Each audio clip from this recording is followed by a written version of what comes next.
Pagbasa mula sa Aklat ng Pahayag. Akong si Juan ay nakakita ng isang bukas na pinto sa langit at muli kong narinig ang tinig na gaya ng isang trompeta na ang sabi, "Umakyat ka rito at ipakikita ko sa iyo ang darating na mga pangyayari." Walang ano-ano'y kinasihan ako ng Espiritu at nakita ko sa langit ang isang trono at ang nakaluklok doon. Ang mukha niya'y maningning na gaya ng mahahalagang batong haspe at kornalina. May isang bahagharing kakulay ng esmeralda sa palibot ng trono. Nakapaligid dito ang 24 pang trono. Nakaluklok ang 24 na matatanda. Puti ang kanilang kasuotan at may koronang ginto ang bawat isa. Mula sa trono'y gumuguhit ang kidlat, kasabay ng malalakas na ugong at nakatutulig na kulog. May 7 nagniningas na sulo sa harap ng trono. Ito ang 7 espiritu ng Diyos. Sa harap ng trono, may tila dagat na salaming sinlinaw ng kristal. Nakapaligid sa trono, sa bawat panig nito, ang 4 na nilalang na buhay na punong-puno ng mga mata sa harap at likod. Katulad ng leon ang unang nilalang na buhay. Katulad naman ng baka ang pangalawa. May mukhang katulad ng tao ang pangatlo.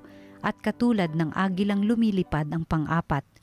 6 na pakpak ang 4 na nilalang na buhay.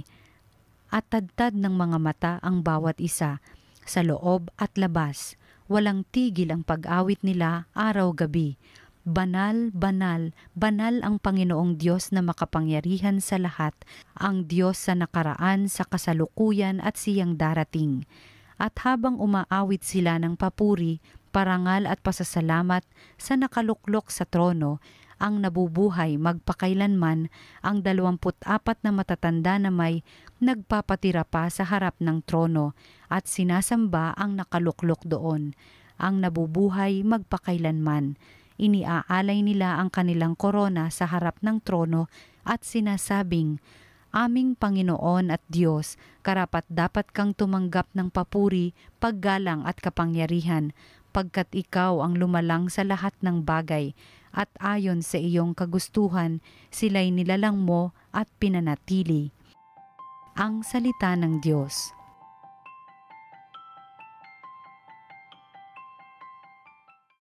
Banal ka, Poong may kapal, Diyos na makapangyarihan. Sa banal na templo ang Diyos ay awitan, purihin sa langit ang lakas na taglay, siya ay purihin sa kanyang ginawa, siya ay purihin sapagkat dakila. Banal ka, Poong may kapal, Diyos na makapangyarihan. Purihin sa tugtog ng mga trompeta, awitan sa saliw ng alpa at lira, sa tugtog ng tambol magsayaw purihin, mga alpa at plauta lahat ay tugtugin. Banal ka, Poong may kapal, Diyos na makapangyarihan. Ang Diyos ay purihin sa tugtog ng pompyang, sa lakas ng tugtog siya'y papurihan, purihin ang poon ng mga nilalang. Banal ka, Poong may kapal, Diyos na makapangyarihan. Ang mabuting balita ng Panginoon ayon kay San Lucas. Noong panahong iyon, isinaysay ni Jesus ang isang talinghaga sa mga nakarinig ng una niyang pangungusap. Ginawa niya ito sapagkat malapit na siya sa Jerusalem at ang akala ng mga tao ay itatatag na ang kaharian ng Diyos. Sabi niya, "May isang mahal na taong nagtungo sa malayong lupain upang gawing hari at magbalik pagkatapos niyon. Bago siya umalis, tinawag niya ang 10 sa kanyang mga alipin. Binigyan niya ang mga ito ng tig-1 salaping ginto at sinabihan sila, 'Ipangalakal ninyo iyan hanggang sa pagbabalik ko.' Puot na puot naman sa kanya ang kanyang mga kababayan, kaya't pagkaalis niya, nagsugo sila ng mga kinatawan upang sabihin sa kinauukulan, 'Ayaw naming maging hari ang taong ito.' Ngunit ginawa ring hari ang taong iyon. Umuwi siya pagkatapos at ipinatawag ang mga aliping binigyan niya ng salaping ginto upang malaman kung gaano ang tinubo ng bawat isa. Lumapit sa kanya ang una at ang sabi, "Panginoon, ang salapi ninyong ginto ay nagtubo ng 10. Magaling," sagot niya. "Mabuting alipin, yamang naging matapat ka sa kakaunting bagay, pamamahalain kita sa 10 bayan." Lumapit ang ikalawa at ang sabi, "Panginoon, ang inyong salaping ginto ay nagtubo ng 5. At sinabi niya sa kanya, "Mamamahala ka sa 5 bayan." Lumapit ang isa pang alipin at nagsabi, "Panginoon, heto po ang inyong salaping ginto. Binalot ko sa panyo at itinago. Natatakot po ako sa inyo sapagkat napakahigpit ninyo. Kinukuha ninyo ang hindi sa inyo at inaani ang hindi ninyo inihasik." Sinagot siya ng kanyang Panginoon, "Masamang alipin, sa salita mong iyan kita hahatulan. Alam mo palang ako'y mahigpit. Sinabi mo, kinukuha ko ang hindi sa akin at inaani ko ang hindi ko inihasik. Bakit hindi mo inilagay sa bangko ang aking salapi? Pagbabalik ko, sana'y may tinubo ang puhunang ito." At sinabi niya sa mga naroroon, "Kunin ninyo sa kanya ang salaping ginto at ibigay sa may 10. Panginoon, siya po'y mayroon ng 10 salaping ginto," wika nila. "Sinasabi ko sa inyo, ang bawat mayroon ay bibigyan pa, ngunit ang wala, kahit ang kakaunting nasa kanya ay kukunin pa. Tungkol naman sa mga kaaway kong aayaw na akong maghari sa kanila, dalhin ninyo dito at patayin sa harapan ko." Pagkasabi nito, nagpauna si Jesus patungong Jerusalem. Ang mabuting balita ng Panginoon. Pinupuri ka namin, Panginoong Hesukristo. Isang mabiyayang araw po sa inyong lahat.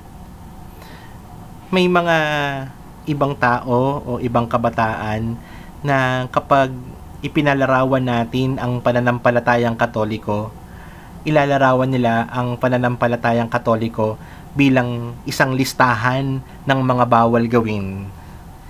Isang listahan ng mga dapat gawin. Listahan ng mga hindi maaaring gawin.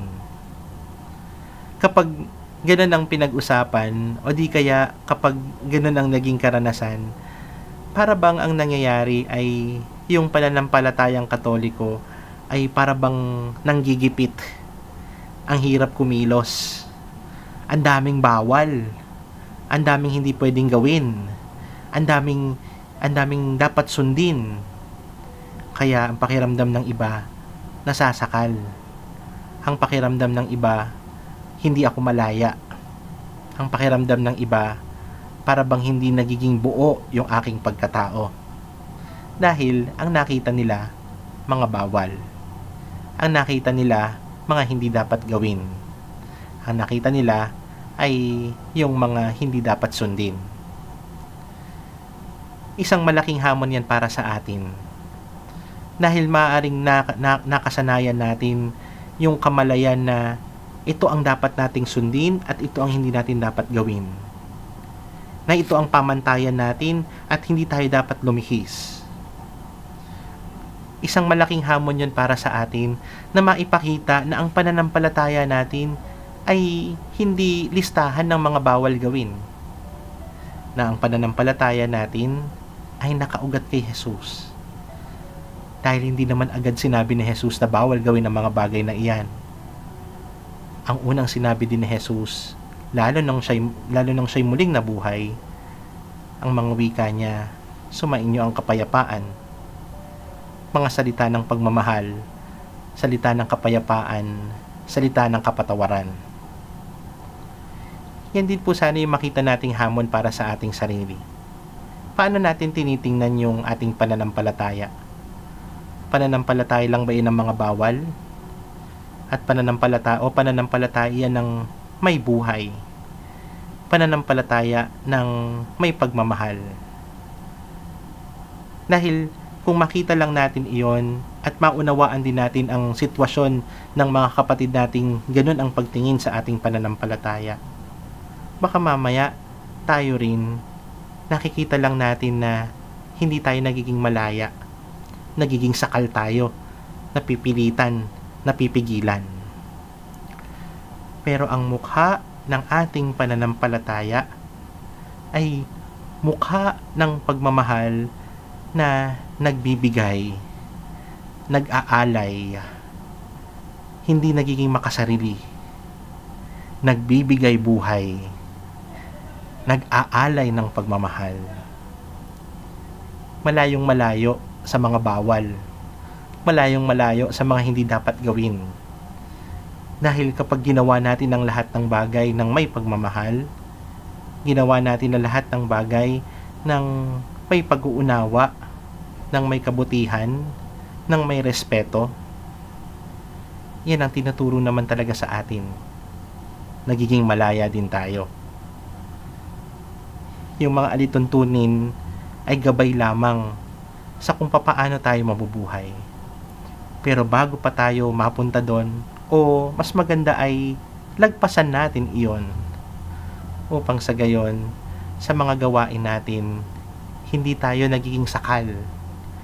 Hindi natin iniisip na bawal ito, bawal ganyan. Pero ang masasabi lang natin, ano ba ang tawag ng pagmamahal? Ano bang gagawin ko para maipakita ang mukha ng Diyos? Ano bang gagawin ko bilang isang Kristiyano? Ano bang gagawin ko bilang isang anak ng Diyos? At kapag ganun ang ating naipakita, at kapag ganun ang ating naipamukha, makikita rin ng ating kapwa. Ang pananampalataya natin ay hindi lang basta mga bawal gawin, kundi paraan ng pagmamahal, paraan na pagpapakita at pagpaparamdam, pagpapadama ng presensya ng Diyos sa bawat sandali ng ating buhay. Narinig natin ang salita ng Diyos, tayo na po ang bahalang kumilos.